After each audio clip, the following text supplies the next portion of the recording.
রাজধানীর পান্থপথে বসুন্ধরা শপিং কমপ্লেক্সের বিপরীত পাশের জুতার মার্কেটে দুর্বৃত্তদের গুলিতে শফিকুর রহমান নামে এক ওয়ার্ড বিএনপি নেতা আহত হয়েছেন। তাকে ঢাকা মেডিকেল কলেজ হাসপাতালে চিকিৎসা দেয়া হচ্ছে, তবে চিকিৎসকরা জানিয়েছেন তার অবস্থা আশঙ্কামুক্ত।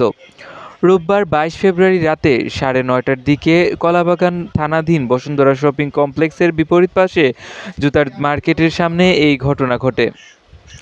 আহত শফিকুর রহমান ও তাকে হাসপাতালে নিয়ে আসা জুতার দোকানদার মনির হোসেন জানান, শফিকুর রহমান কলাবাগান থানা ১৬ নম্বর ওয়ার্ড বিএনপির সাবেক সহ সাধারণ সম্পাদক।